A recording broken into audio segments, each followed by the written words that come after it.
Praise the lord. దేవుని దృష్టిలో గొప్పది ఏది? ఒక నియమాన్ని పాటించడమా, లేక ఒక ప్రాణాన్ని కాపాడడమా?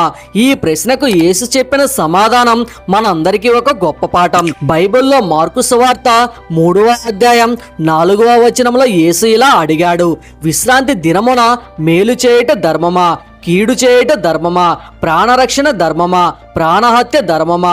యేసు ఈ ప్రశ్న అడిగినప్పుడు అక్కడ ఉన్నవారు మాత్రం మౌనంగా ఉండిపోయారు. అక్కడ యేసు మనకు చెప్పిన ముఖ్యమైన విషయం ఏమిటంటే, దేవుని ఆజ్ఞలను పాటించడం అంటే కేవలం నియమాలను పాటించడం మాత్రమే కాదు, ప్రేమతో మేలు చేయడం కూడా. ఒక మనిషికి సహాయం చేయగల అవకాశం మన ముందున్నప్పుడు ఇది చేయాలా వద్దా అని ఆలోచిస్తూ మంచి పనిని వాయిదా వేయకూడదు. ఎందుకంటే ప్రాణాన్ని కాపాడడం, మేలు చేయడం, ప్రేమ చూపించడం ఇవే దేవుని హృదయానికి ఇష్టమైన కార్యాలు. కాబట్టి మనకు అవకాశం వచ్చిన ప్రతిసారి కీడు చేయకుండా మేలు చేద్దాం, బాధలో ఉన్నవారికి సహాయం చేద్దాం, ప్రాణాన్ని కాపాడేందుకు ముందుకు వెళ్దాం. దేవుడు మిమ్మల్ని ఆశీర్వదించునుగాక. ఆమెన్.